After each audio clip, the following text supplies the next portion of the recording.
स्वागत है आप सभी का आपके अपने YouTube channel Rajasthan education hub में। और ये क्लास स्पेशल है फर्स्ट ग्रेड ज्योग्राफी के लिए। और आज से हम शुरुआत करेंगे क्लाइमेटोलॉजी की जो रिवीजन क्लास थी, जो कि मेरे नोट से हम पढ़ रहे थे। तो आज से हम इसको व्हाइट बोर्ड पे पढ़ेंगे आराम से, ताकि हम सभी को और भी अच्छे से समझ में आ सके और रिवीजन जो है हमारा और भी आसान और शानदार तरीके से होना चाहिए, है ना। तो आज का जो हमारा टॉपिक रहेगा वो है विश्व का जलवायु वर्गीकरण। यहाँ पे आपको इतने आसान तरीके से समझाया जाएगा कि शॉर्ट नोट्स कैसे बनाए जाते हैं, किस तरह से इन चीजों को हमें हमेशा के लिए याद करना है। ऐसा नहीं कि एक बार हमने याद कर लिया और बाद में हम उन चीजों को भूल जाते हैं, तो वैसे नहीं करना है। कंठस्थ कैसे याद होता है, किस तरह से हमें शॉर्ट नोट्स बनाने चाहिए, कैसे चार्ट बना बना के हमें याद करना है, तो वो सब चीजें होंगी हमारे इस बैच में। और फर्स्ट ग्रेड की जो ज्योग्राफी का जो है कंप्लीट कराने की कोशिश करूंगी मैं। तो चलिए शुरुआत करते हैं। बहुत ही आसान सा टॉपिक है विश्व का जलवायु वर्गीकरण। देखिए, इसको मैंने कैसे याद किया, मैंने अपने तरीके से जैसे याद किया, मैं वही तरीका आप सभी को बताऊंगी ताकि आपको भी आसानी से याद हो सके कि किस तरह से ये टॉपिक हमें याद करना है। तो सबसे पहले विश्व का जलवायु वर्गीकरण का अर्थ यही है कि जो जलवायु है हमारे देश की, हमारे वर्ल्ड की, वो पूरे विश्व में किस तरह की है, कौन से पार्ट की कौन सी विशेषता है, कितने पार्ट में बांटा गया है, तो उन सभी चीजों के बारे में हम बात करेंगे। सबसे पहले इसका क्लासिफिकेशन अगर हम देखते हैं तो बहुत आसान है। इसको इस तरह से देखेंगे हम कि देखिए ये विषुवत रेखा है 0 डिग्री से, और इस 0 से 10, 10 से फिर 30, 30 से 45, 45 से 60 और 60 से हो जाएगा 90। तो 0 से लेके जो 10 डिग्री के बीच का क्षेत्र है ये होगा विषुवत रेखीय क्षेत्र। अब इसके बाद में देखिए आप 10 से 30 का जो क्षेत्र है, यहाँ पे जो पश्चिमी क्षेत्र है वो हो जाएगा मरुस्थलीय, मध्य का क्षेत्र होगा सवाना, और पूर्व का जो क्षेत्र होगा वो होगा मानसूनी। इसी तरह से 30 से 45 डिग्री के बीच का जो पश्चिमी क्षेत्र होगा वो कहलाएगा भूमध्य सागर, मध्य का क्षेत्र कहलाएगा स्टेपी, और पूर्वी क्षेत्र कहलाएगा चीन तुल्य। और इसी तरह से 45 से 60 डिग्री के बीच का पश्चिमी क्षेत्र कहलाएगा पश्चिमी यूरोपीय, और मध्य का क्षेत्र कहलाएगा कोणधारी, और पूर्वी क्षेत्र कहलाएगा सेंट लॉरेंस। और 60 डिग्री से लेके 90 डिग्री के जो बीच का क्षेत्र है वो कहलाएगा ध्रुवीय क्षेत्र। तो सबसे पहले तो आप ये सारणी जो है, इस सारणी को आप कंठस्थ कर लीजिए कि किस तरह से क्षेत्र जो बटे हुए हैं। इसके बाद में हम एक एक पार्ट की विशेषताएं हैं, ये क्या क्या क्वेश्चन आते हैं किस तरह के, ये किस पार्ट की क्या विशेषताएं हैं, उनके बारे में हम एक एक के बारे में अध्ययन करेंगे।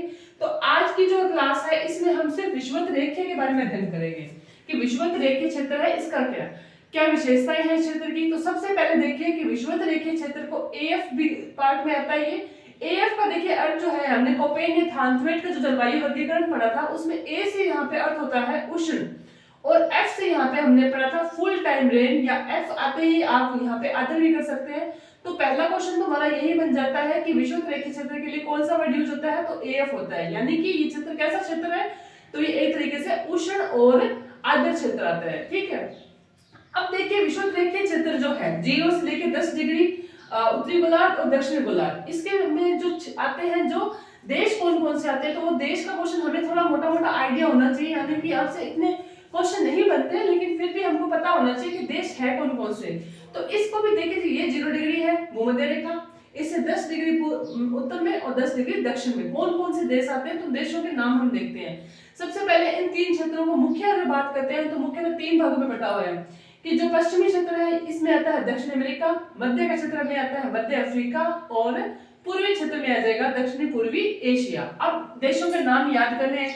अब देखिए क्या है कि यहाँ पे देशों के नाम लिख रखे हैं, है ना। आपने क्या करना है, इन देशों के नाम को, आपके पास एक मैप की बुक आती है ना, एटलस, वो बुक लेके आइए और खुद इन देशों के नाम देखिए कि 0 से लेकर 10 डिग्री के मध्य में कौन कौन से देश आते हैं। तो आप जब एटलस में करने की कोशिश करोगे, देखोगे, फिल करोगे, तो आपको ये और भी अच्छे से याद हो जाएगा, है ना। तो अब देखते हैं कि पश्चिमी क्षेत्र में विषुवत रेखीय प्रदेश में कौन कौन से क्षेत्र आते हैं, तो वो कौन कौन से देश हैं, तो Ecuador, Venezuela, Colombia, Brazil, Guyana, Suriname. तो इन क्षेत्रों का संबंध कैसी जलवायु से है, तो इन क्षेत्रों का संबंध है विषुवत रेखीय जलवायु से, या वेस्ट इंडीज के द्वीप है, या पश्चिमी द्वीप समूह है। तो अब इन क्षेत्रों को आपका ध्यान रखना है कि ये विषुवत रेखीय जलवायु के अंदर आते हैं, ठीक है, यानी कि 0 से लेकर 10 डिग्री के मध्य में। अब जो विषुवत रेखीय क्षेत्र है, ये मध्य में कौन कौन से देश आते हैं, तो मध्य अफ्रीका, गैब्रोन, गिनी, कांगो, केन्या, युगांडा, तंजानिया, ये आ जाते हैं मध्य अफ्रीका के जो देश है, ये आते हैं विषुवत रेखीय प्रदेश में। इसी तरह से दक्षिणी पूर्वी एशिया की यदि बात बात करते हैं तो Indonesia, Malaysia, Philippines, Micronesia, Melanesia, ये द्वीप छोटे छोटे, पोलिनेशिया, ये सभी आ जाएंगे दक्षिण पूर्वी एशिया क्षेत्र में। और ये दक्षिण पूर्वी एशिया क्षेत्र का 0 से लेकर 10 डिग्री नॉर्थ और साउथ में क्या है, विषुवत रेखीय जलवायु है ना। तो यहाँ पे हमने 3 तरह के क्वेश्चन देखे। पहला क्वेश्चन हमारा यहाँ से आता है कि जलवायु कौन से क्षेत्र में आती है, तो AF यानी कि उष्ण आर्द्र क्षेत्र। और दूसरी विशेषता क्या देखी हमने कि मुख्यतः 3 देश आते हैं, दक्षिण अमेरिका, मध्य अफ्रीका, दक्षिण पूर्वी एशिया। ये आपको जो देशों के नाम है ये आपने एटलस में फिल करना है। जब आप एटलस निकाल के करोगे तो भी आपको देश समझ में आ जाएंगे। फिर भी मैंने देशों के नाम लिखे हैं तो आपको मोटे मोटे जो देश है वो आपको याद होने चाहिए कि कांगो, केन्या, युगांडा, तंजानिया, ये किस कौन सी यहाँ पे जलवायु कैसी है, तो इन देशों की जलवायु कैसी जलवायु है, तो यहाँ की जो जलवायु है वो है विषुवत रेखीय। तो यहाँ की जलवायु कैसी है, तो विषुवत रेखीय जलवायु पाई जाती है इन देशों में। ठीक है, तो सबसे पहले हुआ ये पहली इसकी विशेषता। अब हम इसकी मुख्य मुख्य अन्य विशेषताओं पे बात करेंगे एक एक। सबसे पहले देखिए यहाँ का टेम्परेचर कैसा है, तो यहाँ का टेम्परेचर कैसा है, तो यहाँ का टेम्परेचर जो है यहाँ पे सूर्य तप जो है सर्वाधिक मिलता है। क्यों, विषुवत रेखीय क्षेत्र है और यहाँ पे सूर्य तप कैसा होगा, सर्वाधिक होगा। यहाँ का दैनिक तापांतर है वो तो होगा ज्यादा और वार्षिक तापांतर जो होता है वो है यहाँ का कम, यानी कि दैनिक तापांतर जो है यहाँ का कैसा है, अधिक है और वार्षिक तापांतर कम होता है। शीत ऋतु की यदि बात करते हैं तो यहाँ पे शीत ऋतु का क्या है, अभाव है, यहाँ पे शीत ऋतु नहीं पाई जाती है, यानी कि रात्रि को ही शीत ऋतु माना जाता है यहाँ पे। और यहाँ का वार्षिक तापांतर जो है, तापमान, वार्षिक तापमान कितना डिग्री सेल्सियस है, तो 18 डिग्री सेल्सियस। देखिए ये सारे शॉर्ट नोट्स ही हैं, इनको शॉर्ट करने की कोशिश मत करिए, ये शॉर्ट नोट्स में ही है। तो जिस तरह से मैंने आपको करवाया था आप चाहो तो इनके नोट्स भी बना सकते हो और बिल्कुल जैसे मैंने करवा रखा है बिल्कुल ऐसे ऐसे करोगे तो बहुत आसानी से आपको याद हो जाएंगे, है ना। वर्षा कैसी पाई जाती है यहाँ पे, तो यहाँ पे होती है संवहनीय वर्षा। एवरेज देखा जाए तो 200 से 300 सेंटीमीटर यहाँ पे वर्षा होती है। और वर्षा दिन पूछा जाए तो सर्वाधिक वर्षा यही होती है, इसलिए 130 से 160 दिन जो है यहाँ पे वर्षा होती है। और नवंबर दिसंबर में जहाँ यहाँ पे क्या है कि कृषि सूखा भी होता है। तो सब वर्षा किस टाइप की वर्षा पाई जाती है, तो सामान्य वर्षा। क्वेश्चन आ सकता है कि सामान्य वर्षा का जो संबंध है किस कौन से जलवायु वितरण से है, तो विषुवत रेखीय जलवायु में सामान्य वर्षा होती है। यहाँ पे क्या होता है कि टेम्परेचर बढ़ता है, टेम्परेचर बढ़ने से जो हवाएं है वो पानी जो ऊपर उठता है, ऊपर उठने से यहाँ से सामान्य वर्षा होती है ना।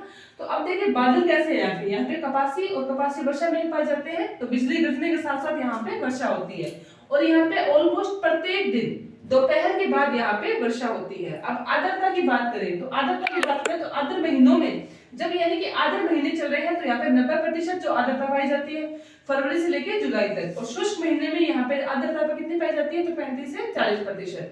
हवाएं और वायुदाब की बात करें तो यहाँ पे देखिए हवाएं कौन सी चलेगी, सामान्य हवा चलती है शांत गति से, इसलिए क्योंकि विषुवत रेखीय क्षेत्र है ना ये, तो यहाँ पे हवा कैसे चलेगी, तो सामान्य वर्षा हवा ही चलेगी। और वायुदाब कैसा है, यहाँ पे निम्न वायुदाब है। वेरी इंपॉर्टेंट कि विषुवत रेखीय क्षेत्र में कैसा वायुदाब है, तो निम्न है, क्योंकि जहाँ पे टेम्परेचर जहाँ पे सर्वाधिक होता है ना वहाँ पे वायुदाब जो होगा हमेशा निम्न ही होगा, ये थोड़ा ध्यान रखिएगा। तो यहाँ पे टेम्परेचर ज्यादा, वायुदाब कम।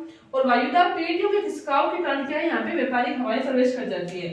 तो जो हवाओं वाला टॉपिक जब आएगा तब हम देखेंगे यहाँ पे कि विषुवत रेखीय क्षेत्र से यहाँ पे क्या है, व्यापारिक हवाएं जो है आती है। तो ये जो हवाओं का टॉपिक आएगा उसमें हम डिटेल में पढ़ेंगे। तो यहाँ पे कौन सी हवाएं प्रवेश कर जाती है, तो व्यापारिक हवाएं प्रवेश कर जाती है।